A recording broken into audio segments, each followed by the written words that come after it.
hide certain things, asking that Latana should carry their books, it's a bit challenging. Good books. I think sometimes more books written by Nigerian authors are sort of like accepted in the Western world better than they are locally, and also in terms of marketing, publicity, locally, more effort still needs to be put in place to help us combat issues of piracy, and then ensure that people are more able to access so many of these books as well locally.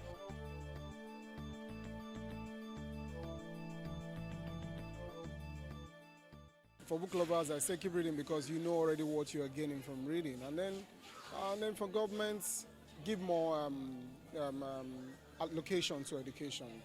Allocation to education is very important, and you can't have a government that just places less emphasis on education, and every year you expect your people to be better, and then there are fightings. Any small thing, any little thing, there's fights, and it's all because of the level of exposure and education of the people, and it's playing a role in every facet of the economy, every facet of the society, because people are not well enlightened about their rights, about the opportunities that they can actually get, and many of those things come in through parts of education, and reading is part of it.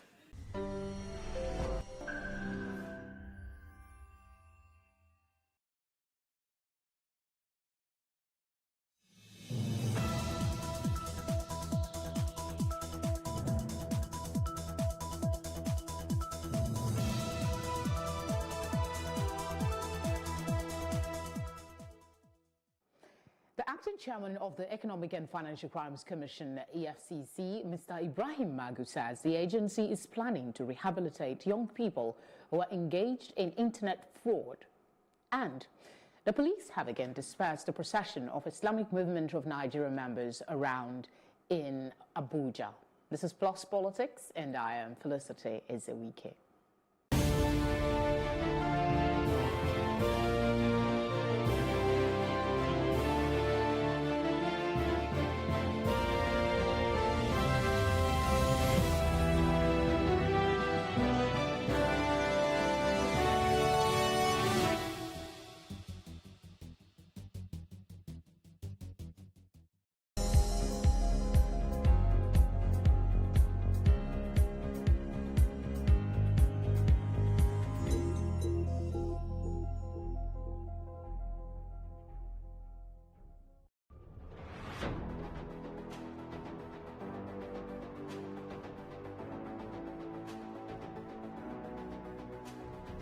First point of accountability is asking questions. Hello and welcome to Plus Sports and Plus TV Africa. I am Udoka Njoko. Hi everyone, welcome to Plus Training.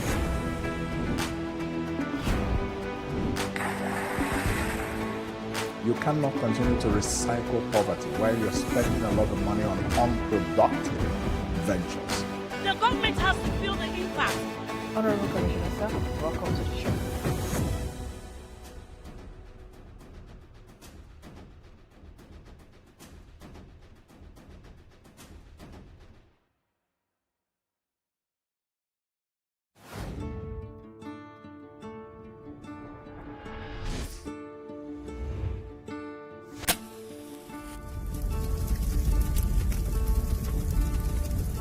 That money will shoot every person that we know can shoot. We don't let people die there. You could have killed us for a long period of time. Is that time why I carry gonorrhea? I first go hospital first, but it no go. Now I come make that mama. He just pulled it, he pointed, and shot. What is the soul of a man? They suffer too much. They suffer too much. Issues around the Nigerian police, we have to tackle it holistically.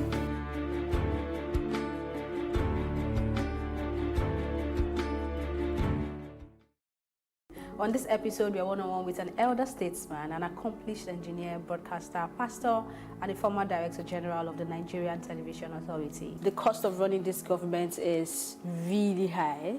Yes. Is there anything that can be done right now to salvage the situation? You want to cut perhaps the salary of the senators and people in the National Assembly, but then when you consider that you have 36 governors, You have state houses of assembly. It is quite a challenge. The Shure case, I think, is a bit touchy. I think once the court has made a pronouncement, we should abide by the rule of law. The sex for grade, which has now gone into the universities and all that, I think something has gone wrong all round, including the churches. Premiering this Monday at 12:30 p.m. and repeat broadcast at 8:30 p.m. on Plus TV Africa. Welcome to The Advocate. As my people say, today, not today, obegbegbe, let's go there. You don't need to study economics or law or anything to know that you don't squander money on yourself and then you tell others to go and work. Do we really enforce this law? Coming to my point. Yeah. No, what you said was quite different. You said there are no sanctions. Where you have sanctions, the national budget. And until we reverse this trend, our economy will continue to be in reverse gear. Quite. It has been in reverse forever.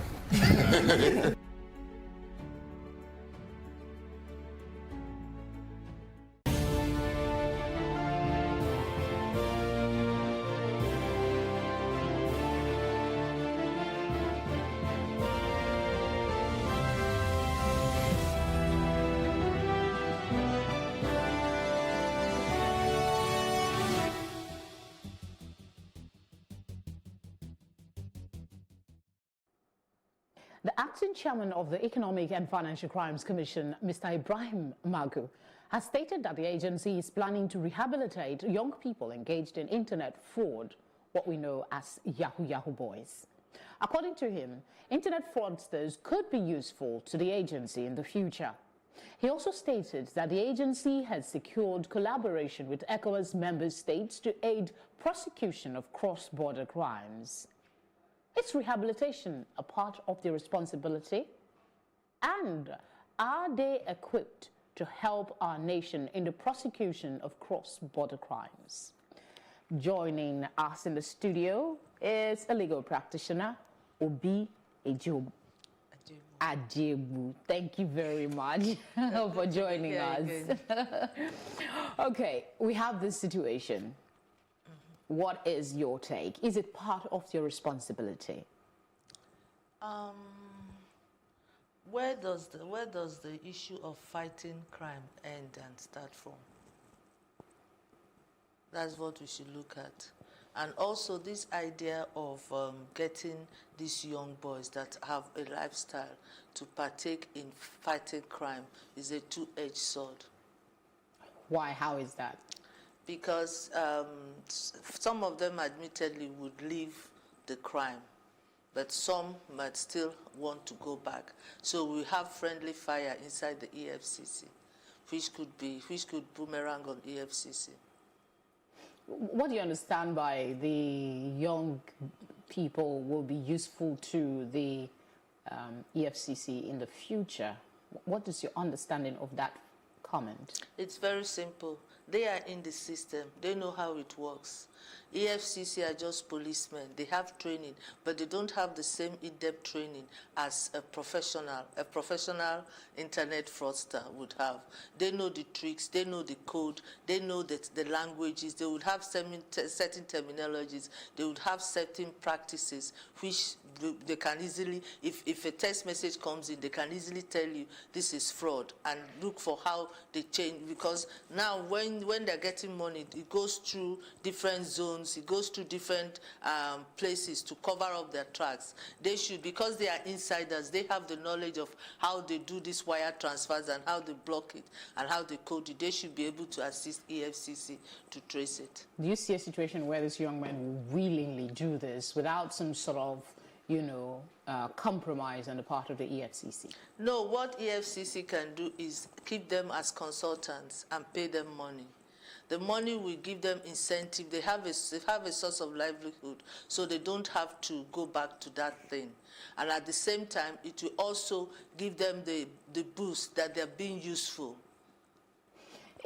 Is it really feasible, considering the fact that almost on a daily basis you hear the EFCC or the police parading a number of fraudsters, internet, just Yahoo boys as we know them in these parts of the country?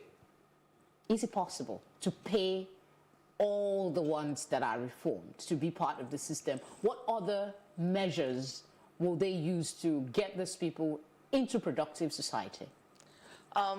First of all, you don't just employ everybody because there are hierarchy in the system. There is the boss, there is the second boss. So if you want to get somebody from that, you must get somebody on top who has the code, who has the system, who has the organizational structure in his head. He's the person that will tell you, okay, this is how they do, this is how they run it, this is how they do it. The others are, there's a word they call catcher. The others are just catchers, they're just errand boys. So those ones, you use the stick and the carrot. Use the stick, flog them, and use the carrot to induce them. Give them training and make them see the need of being straightforward than being a criminal. Okay, there are some persons that are saying, since the story came out and I searched on social media, I saw comments about, is this not just a comment to assuage Nigerians' concern about the seemingly endless growing pace of internet fraudsters and crime online by the EFCC, and there might not be a follow-up action. What do you say to such negative comments? I like to be positive. I like to pray that they would follow it up. But until these people don't have any source of livelihood, they are not creative enough to look at the Nigerian system and say, okay, this thing is lacking here. Let us tap in and start doing this. Do you understand? And they are not patient enough to know that it's 1 + 1 that we add up, not 1 we give you 1 million. So for that, until the economic situation comes back, until the currency becomes strong, until people know that after school I would get a job and I'll be paid living wage and all this thing, it will still go on. And on the part of EFCC, I hope to God that they would follow up their words. Is rehabilitation really possible? We've heard of people that say they've rehabilitated, and then when something is not going their way, you see them revert, like it's a ploy to get better attention from government. In this scenario, these are young men who are probably, not all of them, but some of them are used to high-level living, this flamboyant kind of living. How are they going to truly rehabilitate such minds to bring them to live within reasonable means and actually be productive in society? Don't forget, some of them do not actually have life skills. Yes, that the rehabilitation is, there should be a willing person that running the rehabilitation center, and the people, the inmates there should be willing to start life afresh on a clean note. But if they don't go for rehabilitation, if they don't do that, then they will now enter a prison system, which is I will not say much about our prison system. So they have two options. Either they come straight and get a pat on the hands and say, don't do that again, go this way, this is the right way. But rehabilitation works when you have a follow-up. You can't spend 6 months in a place rehabilitating, getting stipends, and then they just let you out on the street without you having a fallback situation. It is when you have a fallback situation that when you're almost crashing out and you have somebody you will call and the person will say, come back to the center, let us work it out this way. That's the only way rehabilitation will work. Wouldn't it be better if there is maybe a long-term plan, a better plan to revitalize the economy, like you alluded to earlier? Wouldn't it be more productive? What would be this kind of strategies that government can put in place that will discourage these people without necessarily having to rehabilitate them? What would be the long-term strategy? You can set up large-scale farming and get them economic wages in those farms. The government can set up pockets of farms Like I saw, is it in Rwanda or Kenya, whereby they gave a bunch of people about 1 plots or 2 plots, and then it's like an open society. 2 plots. They will have their house, and there's a community school, and then the body will now help them market their goods and give them economic wages for that. So they are working for themselves and at the same time doing some good to society. Again, not to belabor the fact, but if you are talking, they're going to get modest living.